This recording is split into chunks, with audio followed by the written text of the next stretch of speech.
and saying thus far and no further, and passing a balanced budget amendment to the United States Constitution. By the grace of God, Madam Speaker, that's exactly what we're going to do. And with that, I would like to yield to the gentleman from Indiana for such time as he may consume. Well, I thank my colleague from Arizona for his learned words and eloquent words, quoting, Madam Speaker, Shakespeare. I'll begin by quoting Yogi Berra, that great fount of wit, wisdom, and good old American common sense. More recently, Yogi Berra said that when you come to a fork in the road, take it. Well, we find ourselves as Americans right now certainly in a fork in the road as a nation. Either we must act boldly, or some would say we face financial Armageddon. Unemployment's at 9.2%. Investment is down. Hiring is sluggish. The American people are anxious about where they're going to find jobs, where they're going to send their kids to school. People in southern Indiana ask me all the time what they're going to do as we fall further into the financial abyss. Our national debt's over $14 trillion and growing. We know we're in this mess not because the American people are taxed too little. We're in this mess because Washington spends too darn much. And we want to address that. So as the President stands at this fork in the road, having no plan and refusing to lead, we know that we here in Congress must lead.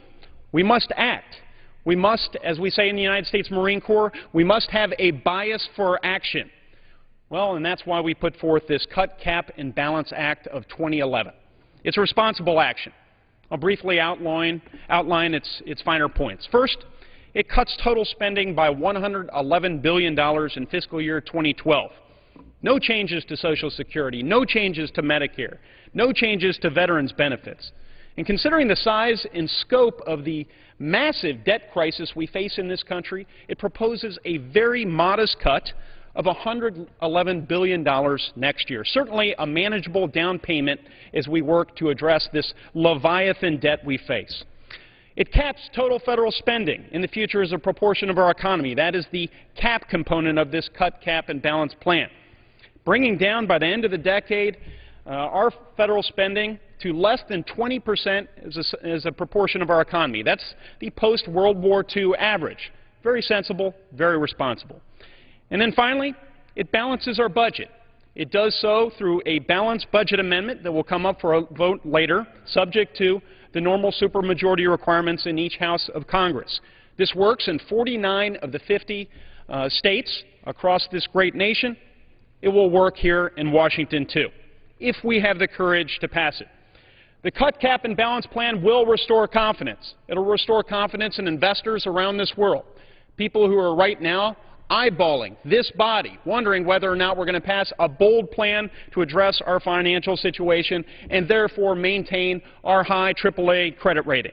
It will restore confidence in those who create jobs, the entrepreneurs, the innovators, the investors across the fruited plains who people rely on for their family incomes. It will show them that we understand Washington has a problem and we are prepared to address it in a very specific way. Finally, this will calm down, this will restore confidence among those we represent. Yeah, we have a deficit in Washington, and it's not just a financial deficit, it is a leadership deficit. We need to show the American people we understand our federal government must balance its books, just like American families and businesses are making hard decisions and balancing their own books during this difficult time. The President stands at this fork in the road, no plan, no action, no leadership. And he characteristically refuses to choose a path. We have laid out a path. The path is one of leadership. The path is one of choosing. I believe that to lead is to choose. We must choose. I encourage the members of this body, my esteemed colleagues, to choose the Cut, Cap, and Balance Act of 2011. I'll yield back any time.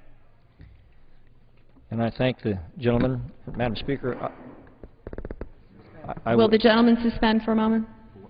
I was going to yield to Mr. Woodall for purposes of filing a rule. Yeah. I thank my friend for yielding, Madam Speaker. Pleased to be a part of this and report that the Rules Committee has considered the Cut, Cap, Balance Act, and I send to the desk a privileged report from the Committee on Rules for filing under the rule. The clerk will report. The clerk will report.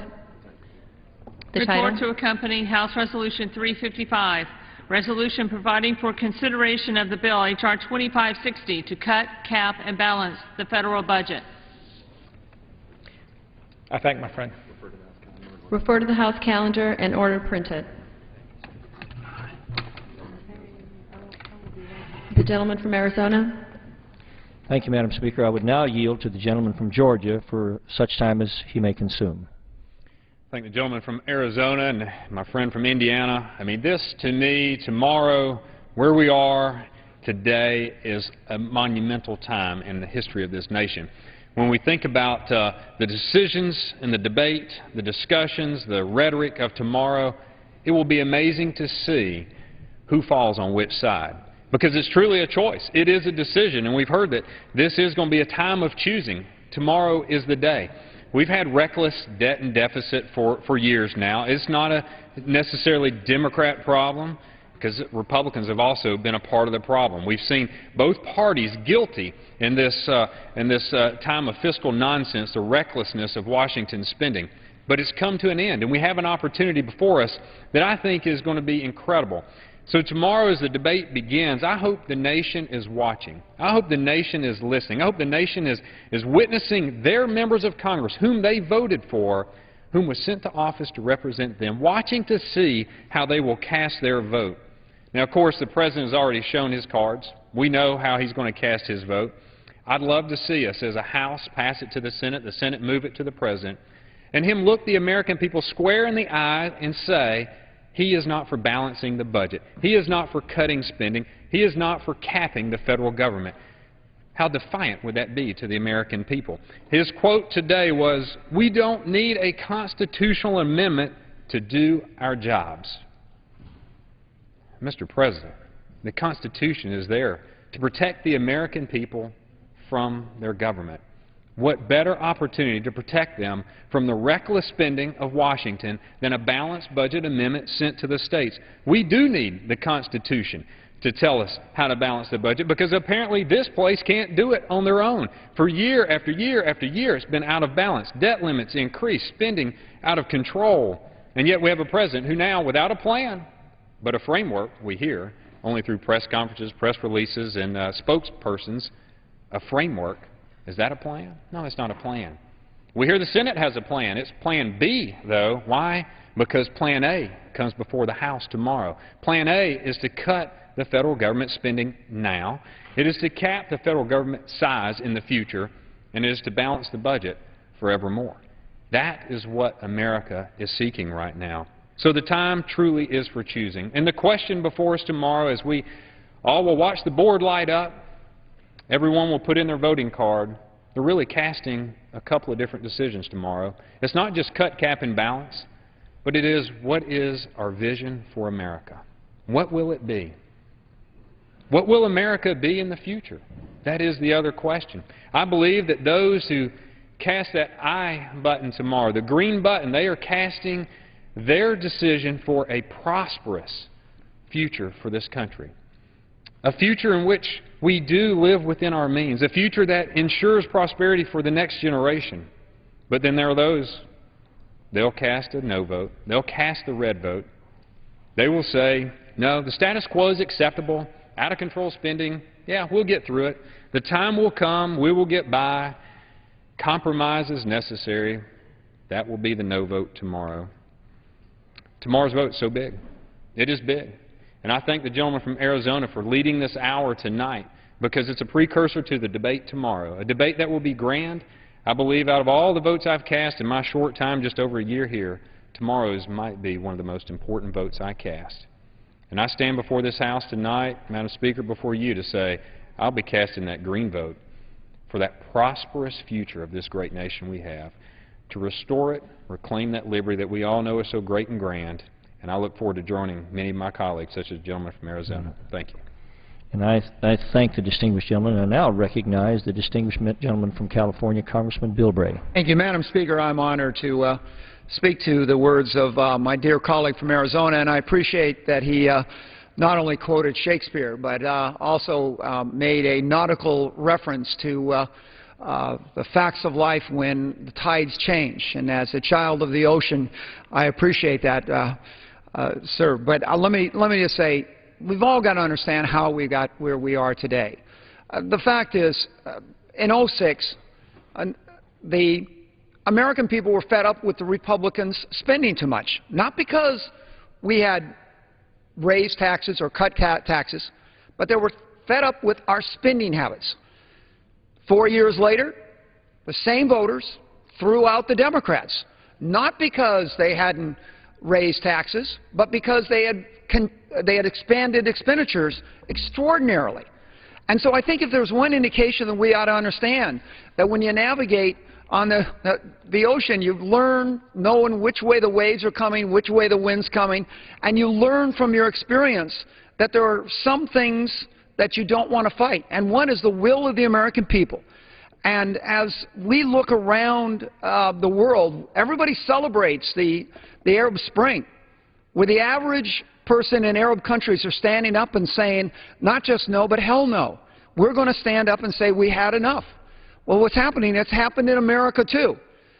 The fact is that the average citizens in America, just like around the world, now can communicate through the Internet. And no big government, big operation, big cartel can keep them from communicating. And so there is an energy let loose, not just in Arab countries, but here in the United States, that says, America, we've got to live within our budget. You're not going to tax us anymore. And, Madam Speaker, I think we've got to remember that the American people saw this coming.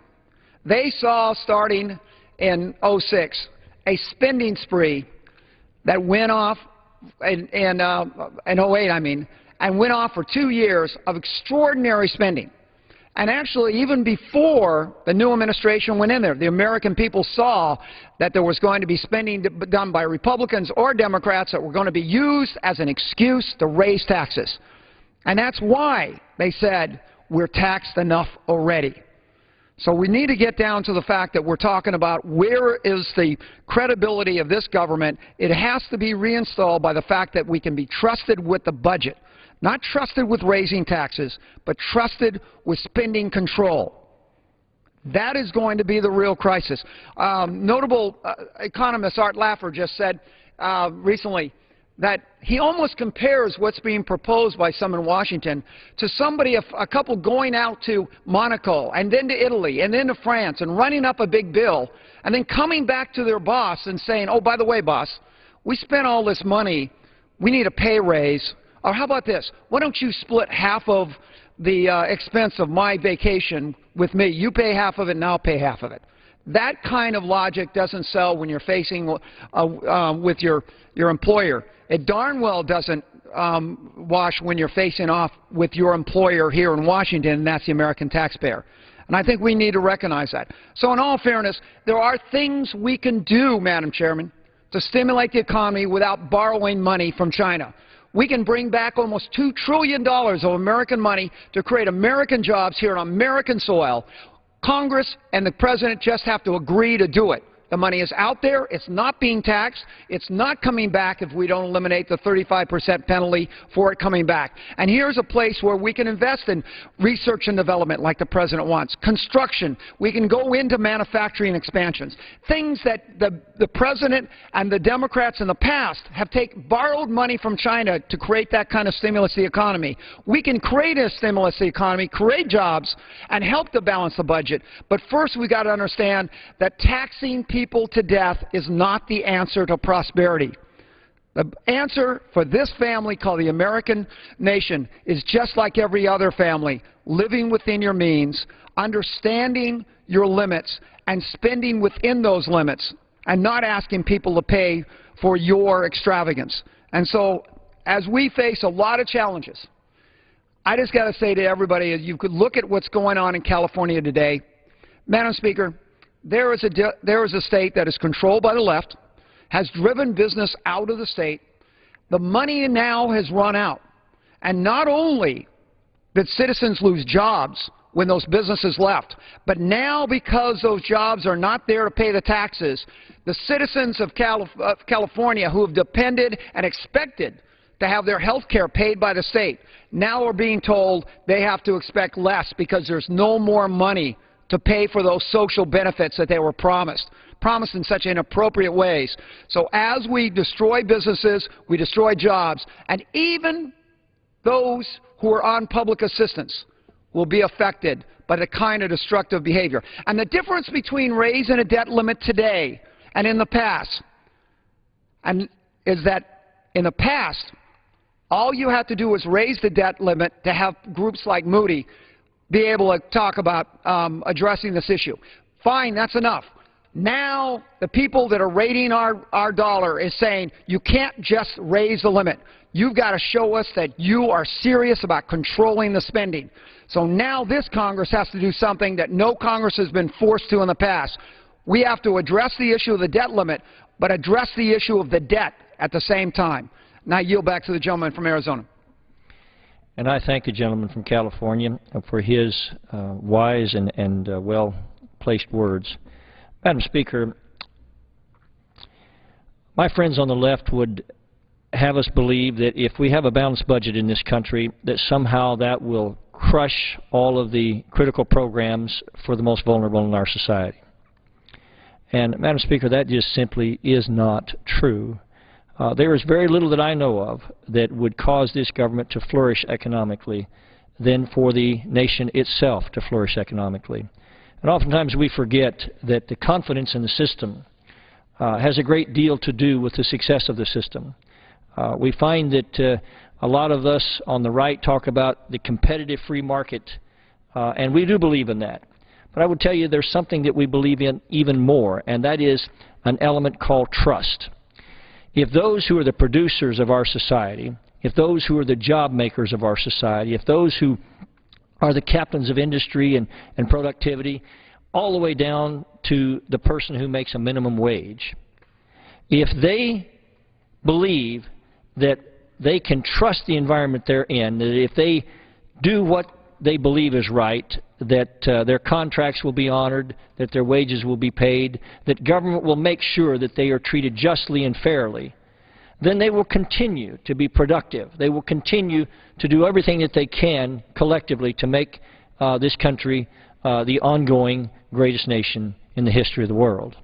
But, Madam Chairman, when that trust is broken, when government sometimes just sets aside its own rules and prints money and deficit spends and completely ignores the important things that it's supposed to do to keep trust with the people that it represents, then oftentimes those who are the producers, those who are the entrepreneurs, those are the ones that try to make a difference in this world, they become discouraged and they step back because they can't trust their government. And I would suggest to you, Madam Chairman, that is one of the big challenges that we face today. People have watched over the last many decades for this government to continue to spend out of control. They've watched us take advantage of inflation. They've watched the government of this nation and its leaders use deficit spending to a degree that diminishes their way of life, and watched us do all the bailouts and all those kinds of things. And I would just tell you, Madam Speaker, that they're getting tired. But the good news is this. The good news is the people have finally awakened. And I would say tonight, Madam Speaker, that nothing encourages me more that the people are finally starting to watch this country. And they know that a balanced budget amendment will do something that very few other economic policies have ever done, that it will restore the confidence and trust in this government, that we will begin to have to live within our means, and that if we want greater revenue to come through these doors, that we will do everything that we can to see business flourish, and that we will put aside this notion, as Fred Bastiat said, government being that great fiction through which everyone endeavors to live at the expense of everyone else. We will understand that the secret to the success of this nation economically is productivity. And then we will have the kind of tax base that will not only support this government, but will allow us to do the things that are important for the most helpless in our society. And with that, Madam Speaker, I want to yield again to the gentleman from California. Thank you. I appreciate the gentleman from yielding. Look, Madam Speaker, we are really at a threshold of making a decision of, are we willing to do what it takes to prove to the American people that this Republican form of government actually can function and address the long-term needs of America? We're at a point to where we have to be able to show not just the American people, but to people around the world, that our Republican experiment, the republic that we call the United States of America, can function not just for 200 years, but for hundreds of years on top of that, because we can make the tough decisions, not just to go to war, not just to respond to disasters, but to take care of our financial well-being, and that the elected representatives cannot use tax money to buy votes and cannot be bullied by scare tactics away from doing what is essential for the future of this country. That is a real test. And remember, when we talk about Washington taking money, and I think this is one thing Republicans and Democrats don't talk enough about. I used to be a mayor. I was a mayor in my 20s. We forget that this is not government. And I say this to my Republican colleagues. We say that too much. It's not government we're talking about. This is federal government. This is totally different than your city council. This is totally different than your county commissioners or supervisors. This is not going to your school board. There, if they tax you, you can go to their meetings and you can stand up at a podium and you can tell that mayor what you think about his spending habits. You can tell the county chairman what you think. The school board member is required by law to hear from your opinion about that. But when your money is taken to Washington, you don't have the right to even stand up and speak to the Congress. You try to stand up without getting permission, they've got security to drag you off. There's a big difference between sending your money to City Hall and sending your money to Washington, D.C. One, you're vested with rights to participate in how that money is spent. Here in Washington, you're disenfranchised except for one person, your congressman. And that person darn well is deluded and cannot speak for you personally, but has to represent you as part of a group. And so when we talk about Washington taking money, remember, you've got school boards, you've got counties, you've got cities. But Washington is not just taking it away from the business community, it's taking it away from the local government agencies that provide the baseline services that are essential to all of us. We keep talking about Washington is the great safety net. Excuse me. Your city and your counties are the great safety net of civilized services that we get into. The federal government, anybody that's lived in Washington, D.C. understands that the local government is where the essential services are gone. And when we take money out of a community and bring it here to Washington, we're depriving those same mayors and school board members and county commissioners the essential services that make every day possible for our citizens. And when we do that, even more importantly, we deprive the individual the ability to participate in how their hard-earned money is spent. So we should take as little as humanly possible to execute the responsibilities and the mandates of the United States Constitution. And maybe if we looked around a little more and focused on the responsibilities that the Constitution gives us, Washington, D.C., as opposed to mayors, council members, and state legislators. Maybe if we didn't try to be everything to everyone, maybe we wouldn't be so greedy at taking so much from the citizens of the United States. So I think that that is one of those items we've got to constantly try to remember. And I say this to my Democratic colleagues and my Republican colleagues. When we're talking about the federal budget, we're not talking about government. We're talking about federal government taking these funds. And I think those are essential issues. And I yield back. Again, I thank the gentleman from California, and I would yield to the gentleman from Colorado.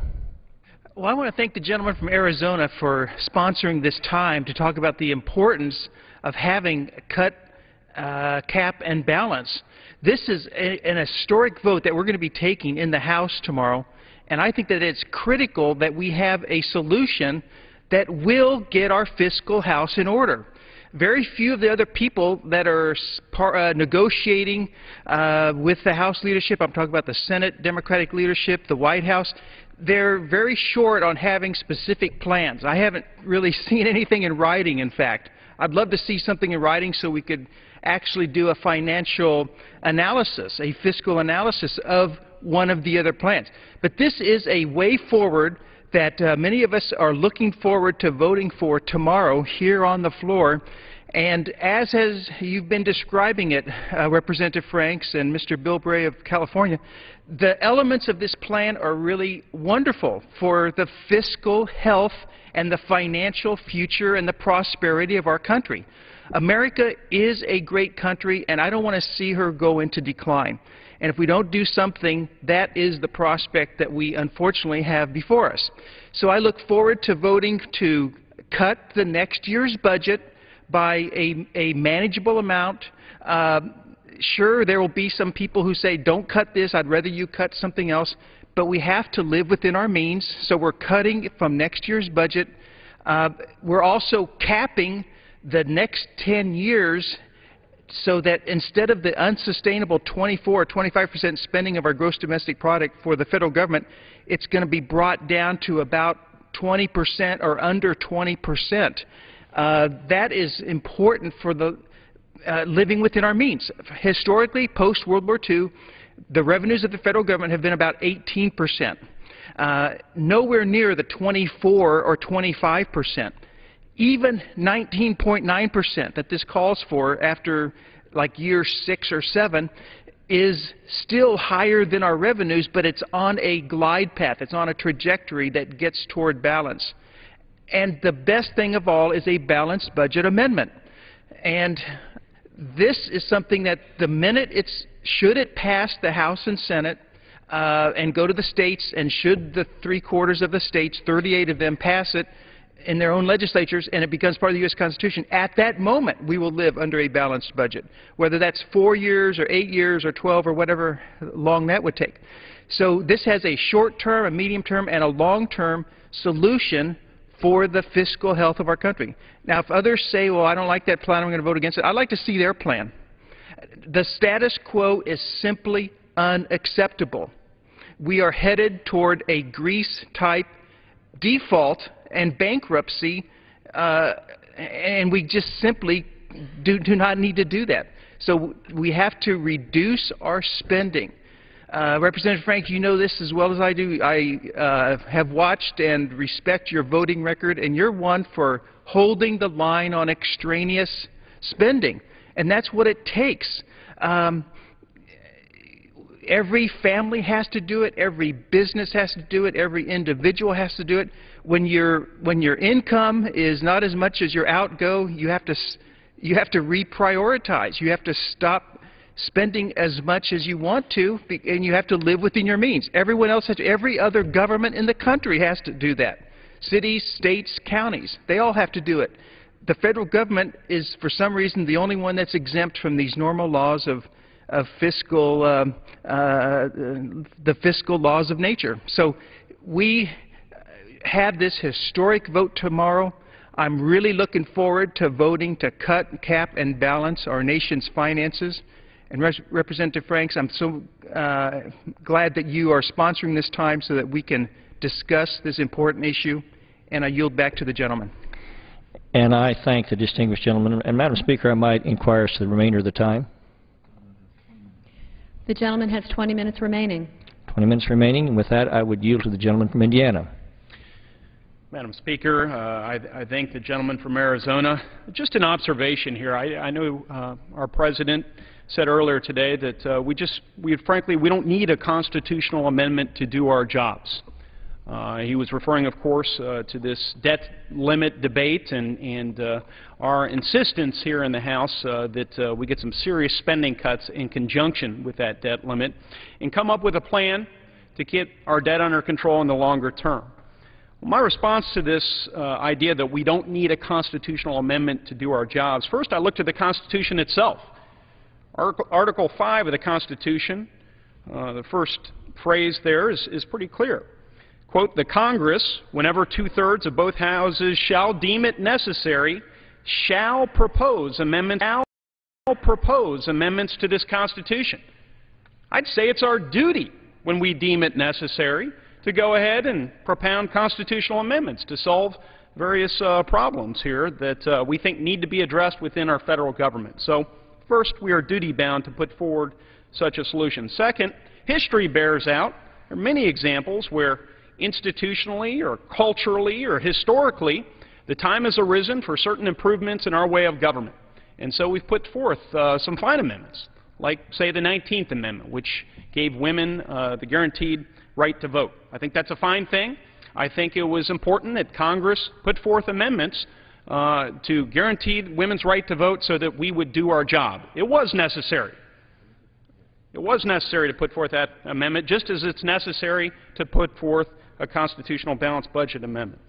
And I guess the final thing I would say is it's necessary that we pass a constitutional balanced budget amendment as part of this Cut, Cap, and Balance Act of 2011 because it's the only viable plan that we have on the table right now.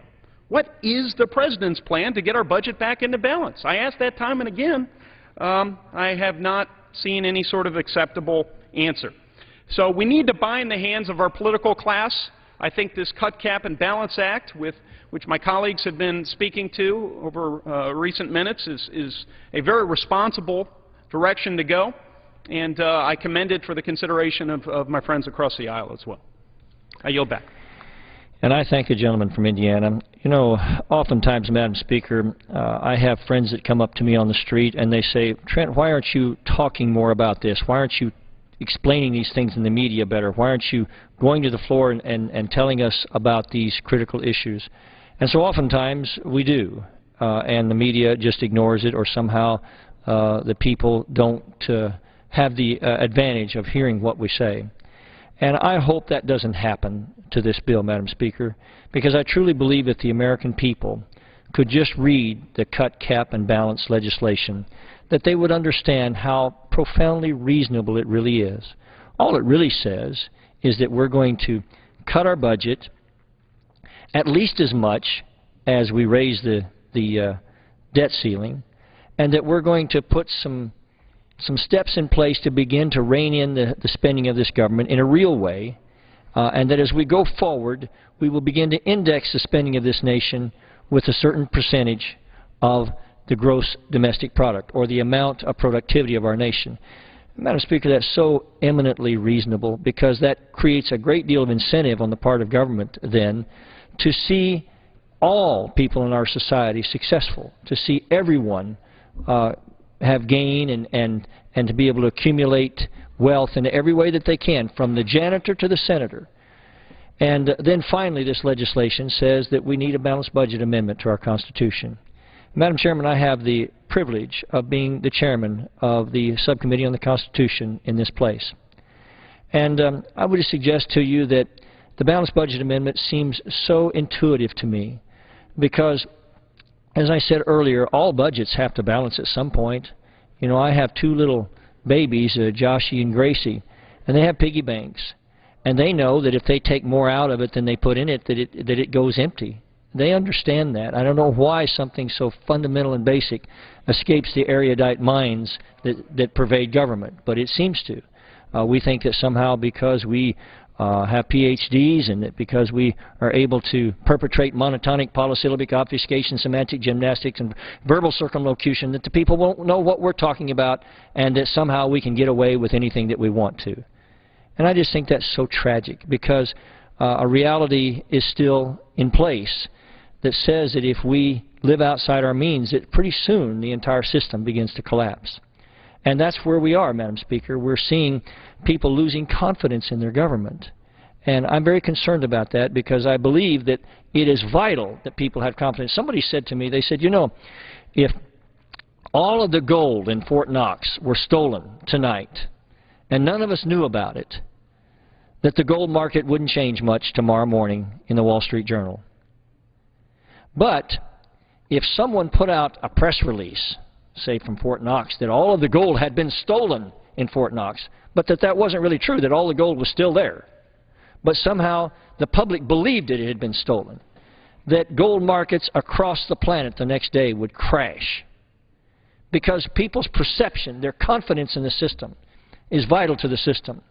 And right now people are losing confidence in our system. And I think there's very few things that threaten us more. We talk about a default. Well, the default is not going to happen on August 2nd unless the President chooses to arbitrarily force that to happen. But I am concerned that the markets may begin to say, you know, maybe the Congress of the United States just doesn't have the courage to do the right thing. Maybe somehow that they're going to let politics intervene to the extent that they're actually going to step back and not do what's necessary to stabilize the economic foundation of this nation.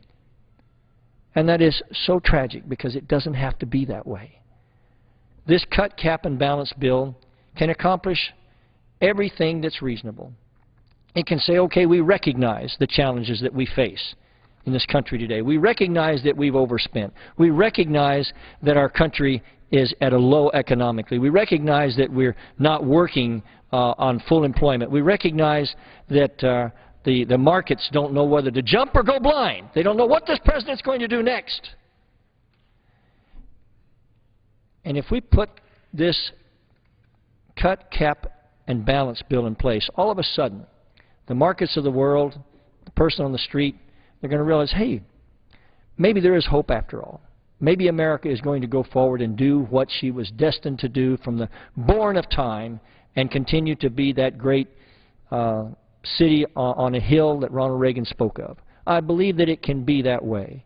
But I'm afraid that somehow the people won't understand what's in this bill. I would just suggest to you, in all due deference and respect to the President of the United States, his plan is incumbent upon the people not understanding what it is.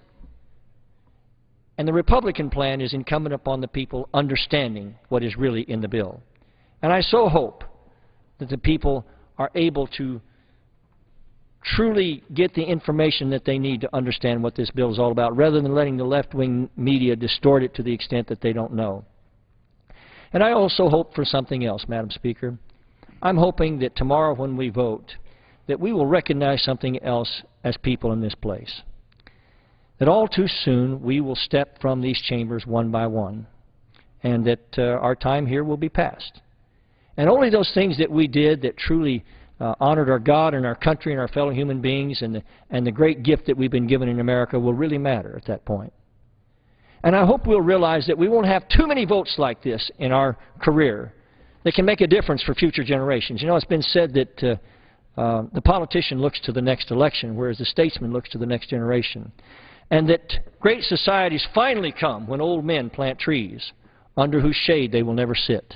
And I hope tomorrow that we will embrace this thing called statesmanship and look to the next generation. And quite frankly, Madam Speaker, to look to the next few days and weeks.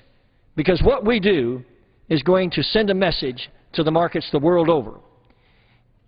If you were an investor and you saw a company that continued to deficit spend and continued to get in debt beyond its means and continued to carelessly spend, would you invest in that company? And I think that's what our country has to ask ourselves. And I truly believe that we're going to have a chance tomorrow that may be very unique in our careers. And it's possible that a lot of people are going to succumb to the need to be popular among certain special interest groups. But I would just suggest to them, Madam Speaker, that popularity is history's pocket change. It's courage that is the true currency of history. And we have a chance to be courageous tomorrow. We have a chance to do what's right to stabilize this country today and tomorrow. We have a chance to make sure that our future generations walk in the light of freedom. I have a chance as a father to do what I believe is truly right for my children and their contemporaries so that they might grow up and walk in the light of freedom as I have.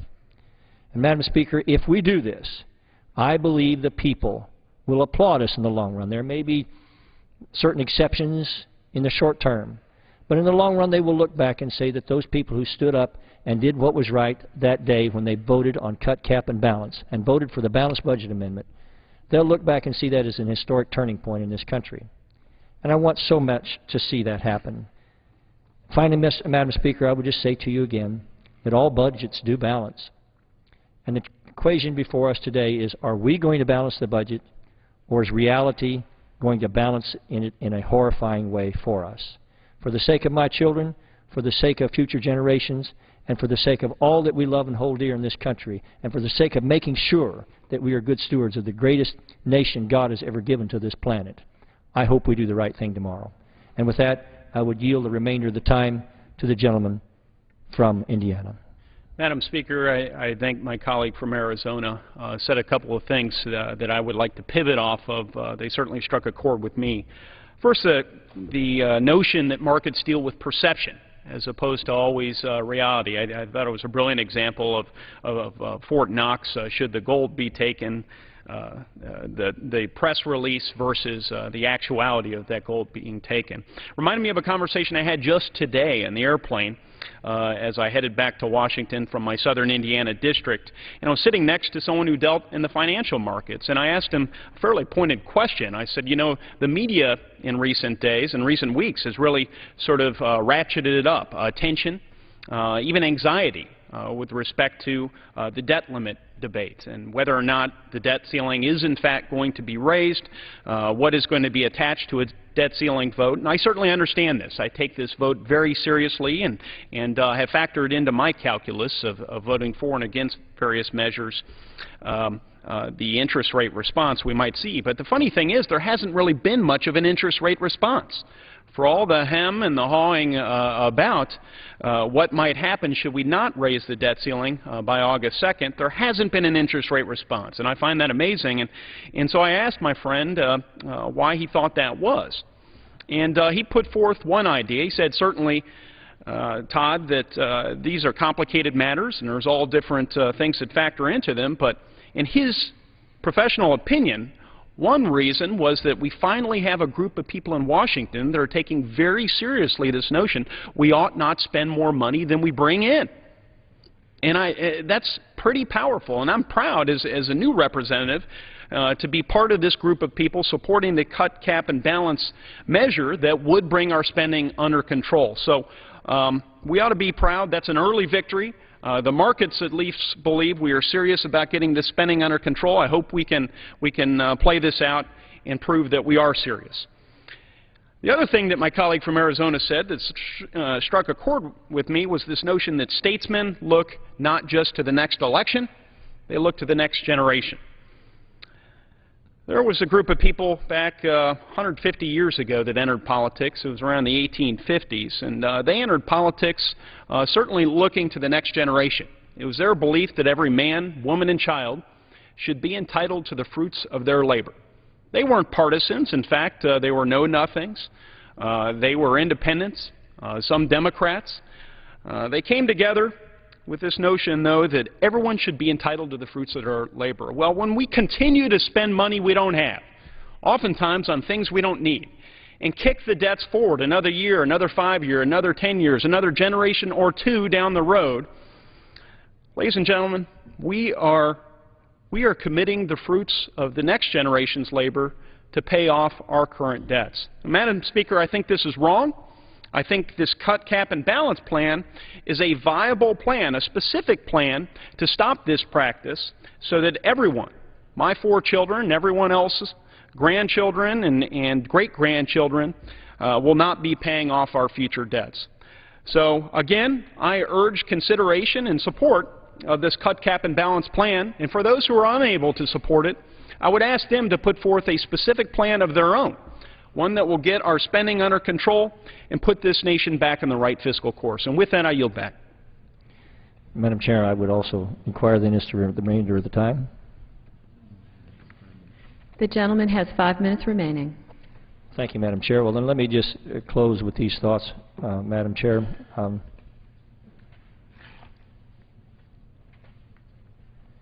You know, there are a lot of people that have sacrificed profoundly for this nation. There are people lying out in Arlington National Cemetery tonight, and I wonder what their perspective would be if they could come back among us for just a few moments.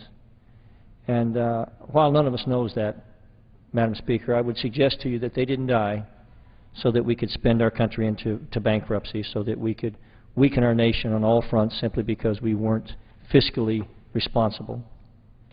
And they didn't die so that we could put ourselves so deeply in debt that we sent tens of thousands for each little child born today so that they would have to carry that the rest of their lives. They wanted, as the Founding Fathers talked about, to see every person, not only in America, but ultimately in the world, to be able to be born and to lay hold on the miracle of life and to be free and to pursue their dreams. That's what they wanted. And sometimes I am so afraid that we've gotten away from that vision to the extent that we've grown sort of callous and cynical. And I hope that we can revisit those ideals tomorrow and that we can force ourselves to remember that all of history and all of the future is watching us, and that what we do here tomorrow could mean the difference for America for decades and generations to come. And I believe if we do the right thing, that the loneliest moments in an old age home will be livable, because we'll look back and say, you know, that's what we did. We did the right thing. And I hope we do that for the sake of my children, for the sake of America's children, and for the sake somehow of the children throughout the world that can be still touched by the message of this, the greatest republic in the history of humanity. And Madam Chair, if we will protect our constitutional foundations, if we will protect our economic base, if we will protect those things that make us who we are, then I believe that this government will have all of the revenue that it needs. I believe we will continue and go forward to be more productive than we've ever been. And I believe that America still has great things in the world to do. And I hope we make sure that that occurs. And with that, with great respect, Madam Speaker, I yield back the time. The gentleman yields back. Under the Speaker's announced policy of January 5, 2011, the gentlewoman from the Virgin Islands, Ms. Christensen, is recognized for 60 minutes as the designee of the Minority Leader. Thank you, Madam Speaker. And Madam Speaker, I'm pleased to be here this evening once again with my Congressional Black Caucus colleagues to talk about the need for jobs, jobs, and more jobs, and how we ought to be dealing with the debt limit and our debt crisis. Jobs is, let me begin with jobs. That's not a new topic for the Congressional Black Caucus, because our communities have unfortunately have a long-term and intractable history of unemployment. Every year that I have been here, and I'm sure for the 40 years of our existence, job creation has been a priority, and that includes summer jobs for our young people, something we have still not been able to get the Congress to recognize and fund as critical to the well-being of our young people and our communities. In this Congress alone, CBC members have introduced more than 30 job-creating pieces of legislation, and we've co-sponsored many, many more introduced by our Democratic colleagues. Need I remind you that the Republican leadership has still today done nothing to create one job. Meanwhile, unemployment remains a crisis in our country, and in the African-American community, it's a catastrophe. And where is the patriotism of our corporations, who are sitting on billions of dollars and still not hiring? I would say that if there's uncertainty in that sector, the corporate sector, welcome to the club. If there's, as the gentleman from Arizona said, lack of confidence. But the cause of this lack of confidence in the corporate sector, in the banking sector, and on Wall Street has got to do more with the gridlock, I think, that's caused by the Republican leadership, who won't even consider the balanced approach that the President is asking us to take. And all this time, the rest of the world is looking at us, watching this sorry mess that we're calling governing. I can't imagine that our allies in those countries around the world that look to us for leadership have much confidence in us either right now.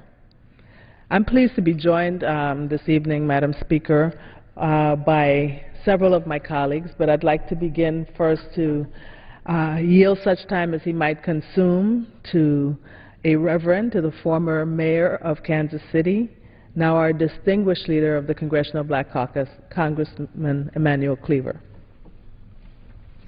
Madam Speaker, let me first of all express appreciation to Congresswoman Donna Christensen, Dr.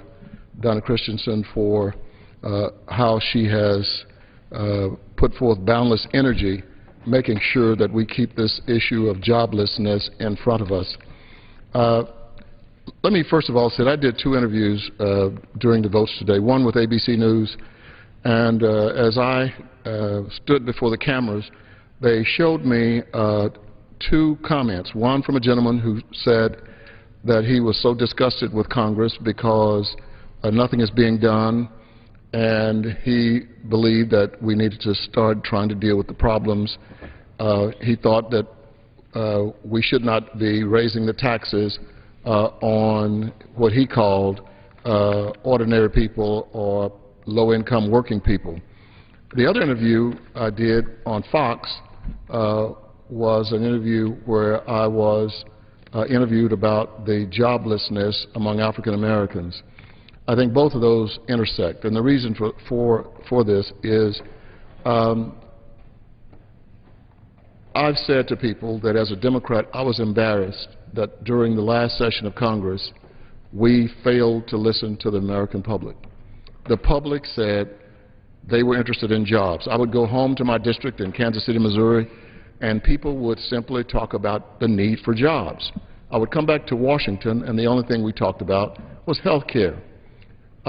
And health care was important. I supported it. It was not the bill that I wanted, but I supported it anyway, and many of us supported it because of the way in which you, Dr. Christensen, as a physician, presented us with how valuable it would be.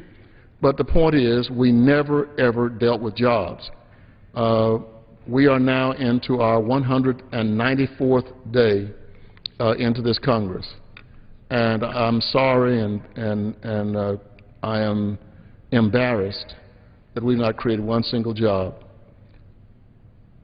African American unemployment is at 16.2.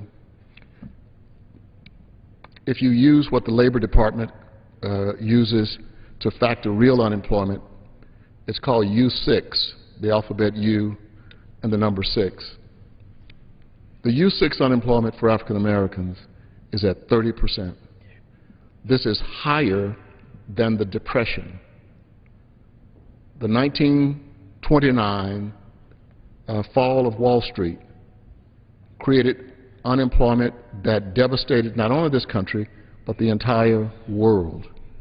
I am saying here on the floor in this sacred well that African American unemployment is at a crisis level. Why would that be important to somebody who's not African American or who lives in a community where there are no African Americans? Well, in the first place, we ought to be concerned about all Americans, period. And the day that I'm not concerned with all Americans, I want that to be my last day in this body. I would say at this point, the congressional district from which I come is only 18% African American. But the people of goodwill in my district understand that all Americans should have equal access to jobs. There are a plethora of reasons for the African American unemployment being so high. I won't get into all of them. But I want to tell you that if we had unemployment among any group in America, whether they were news anchors, whether they were comedians, no matter what the group, I think that this country would be in a crisis mode. We would have commissions, we would have the top economists and labor experts becoming involved, trying to figure out how can we erase or reduce the level of unemployment among this particular group. Now, unemployment is at 9.2% with all Americans. That is unacceptable in the most powerful, industrialized, technologically advanced nation on this planet. 9.2 is unacceptable. 16.2 is sinful. It is sinful in this country. I believe that we've got to figure out ways in which we can get something done. One of the gentlemen said during the pre-interview with me that he believed that, to quote him exactly, he said, Congress is broke. It pains me. I've got to tell you that I think he's right. I think it is a broken body. but the public has participated. The public is culpable as well, and that is this. We have people who run thermonuclear campaigns, and instead of public people saying, anybody who would run a nasty campaign is going to be nasty when they get in office, so I'm not going to vote for him or her. But that's not what the public says. They cheer, they rah-rah this negativity on. And the people who run the nasty campaigns on both sides end up in this body, and they just simply escalate it with more publicity. And until the United States citizenry comes to the conclusion that they are sick and tired of what's going on and begin to punish people for being nasty, it's going to get worse and worse and worse. And I would love to be able to someday close my eyes for the sleep among the elders and believe before I go that the United States of America will present to my children and their children, even their progeny, a state that has opened up opportunities to everyone, and a state where the government works. We cannot get anything done because anybody who raises their head and presents something, if they belong to the wrong party, they're not going to get recognized, and nothing is going to get done. Republicans do it, Democrats do it. It's wrong no matter who does it. And what we are facing right now is a situation that is grave. And I don't even think the Republican nor Democratic parties in this body understand that we can't simply go as we are going. We're talking about the debt ceiling. It has to be raised. It is absolutely ridiculous to say that we shouldn't raise it. And I sit in my apartment across the street from the Capitol that night looking at television and listening to people who know better say that it's all right, it's no problem, we can let the debt ceiling remain under the $14.3 trillion and nothing cataclysmic will happen. And they know better. I would feel a lot better if people would say something and didn't really mean it, you know, and really meant it because they didn't know better. But they do know better, but many in the public don't, and so they think there's no big deal. Look, if we don't raise the debt ceiling, we can pay 60% of our debts. But we've got to make some concrete choices on who gets that 60%. And no matter who gets it, it will create a cataclysm for the United States and perhaps the entire world. Italy, Spain, Greece, and Ireland are already in trouble in Europe. And they don't have central banks like we have. We have the Federal Reserve. And so to some degree we can go out and have an auction of Treasury notes and bring in revenue. They don't. But if we end up having a very, very serious economic problem in this country, it's going to trigger a worldwide recession. Nobody wins. Nobody comes out on top if this happens. And the unemployment numbers, 9.2, they're going to rise. I don't want people looking at this tonight, or any of my colleagues, believing that those are my numbers or that I'm the only one who believes that it's going to be trouble. Ben Bernanke, reappointed by George Bush. George Bush says that if we make deep cuts in the U.S. budget, it is going to create a problem, because right now the only money that is going into the U.S. economy, into the GDP, into the economic activity, is coming from the United States federal government. And if you begin to cut back drastically, it cannot help but raise the unemployment numbers. And if we fool around and fail to raise the debt ceiling, or just walk to the cliff, walk to the edge, walk to the precipice, the bond rating agencies, who've also already warned us, these are not Democratic bond rating agencies. These are not Congressional Black Caucus bond rating agencies. These are not Republican bond rating agencies. They are the bond rating agencies of the United States of America, and they tell us when we're in trouble. They tell us when we're in good stead. And they have said to us, if you walk to the precipice, we are going to end up getting in trouble, because they're going to downgrade our bond rating. What does that mean? Well, it means that the interest rates are going to rise. China is our #1 creditor, external. Most people think that we owe more money to foreign governments than we owe any place else, which is not true. The majority of the debt is held by citizens of the United States. China is #1 outside the country, and then Japan. Well, China has no other place to make investments, so that's to our advantage. Japan has nowhere else to make investments. That's to our advantage. But they are going to say to us, look, you guys are not paying your bills. And if you're not going to pay your bills, it is a greater risk to us.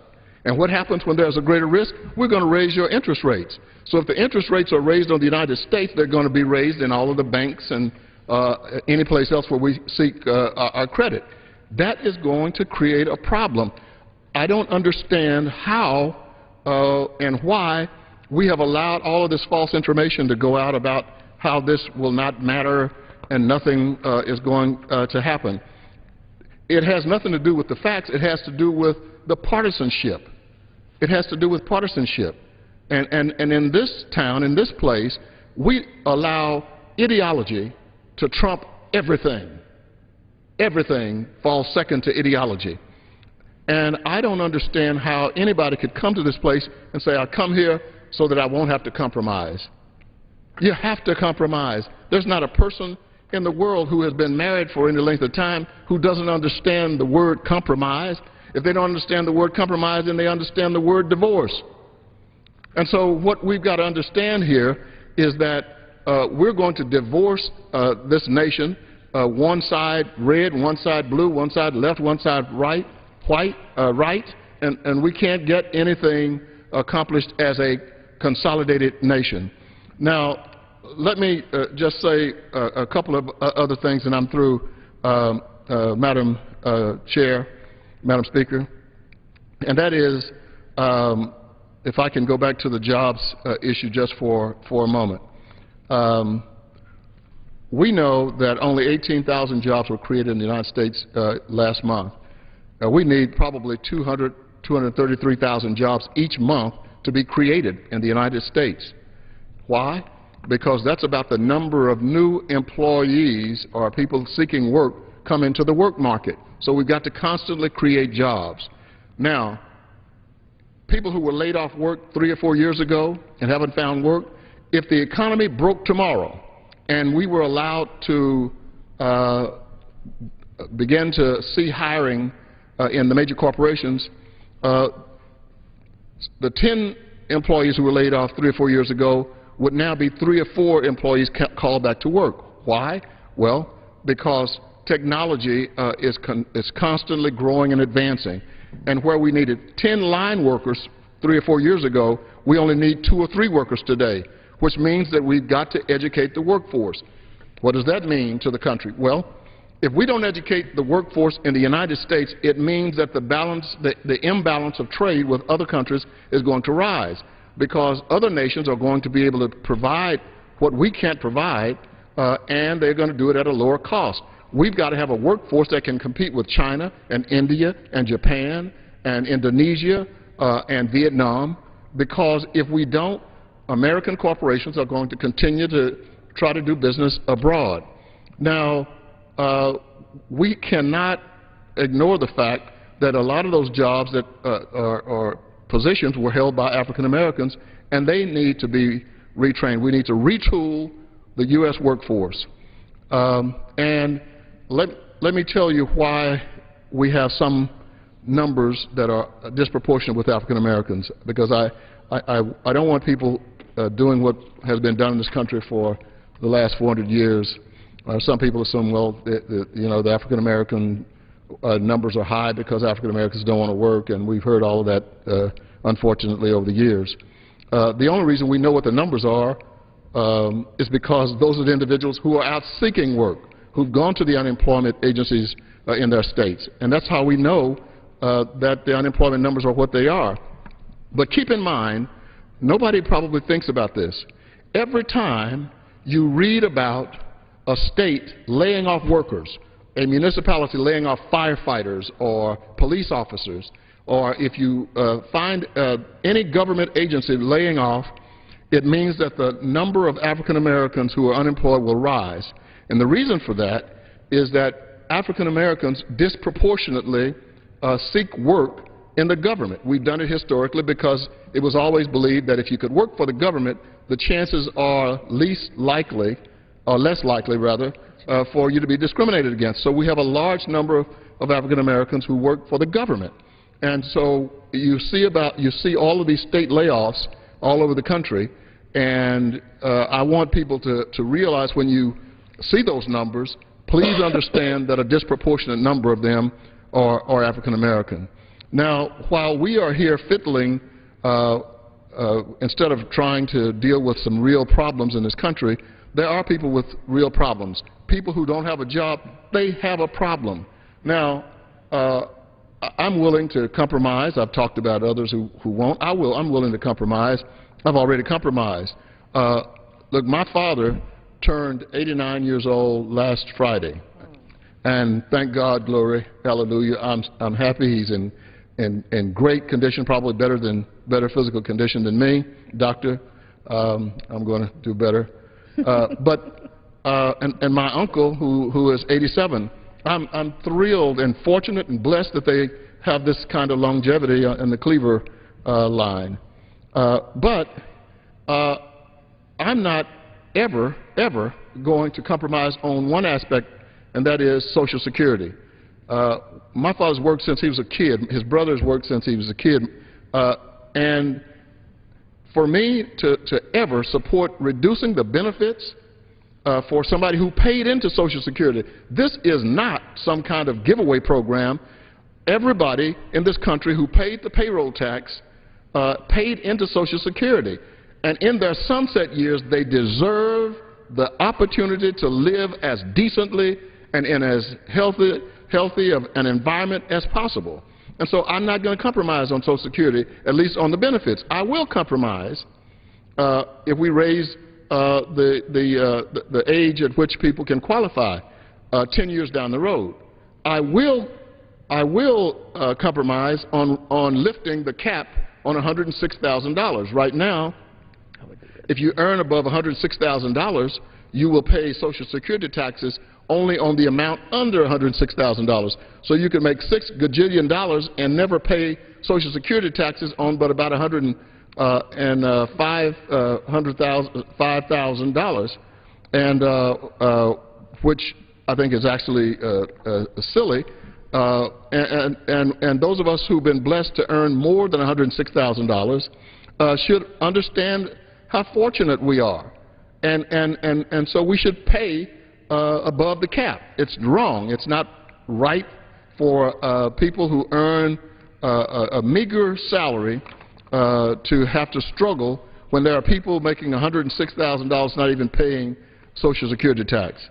Now, I am representing Missouri's 5th Congressional District, and I want to focus some attention before I close, Madam Speaker, on a tragedy occurring in Missouri and the entire Midwest region for that matter.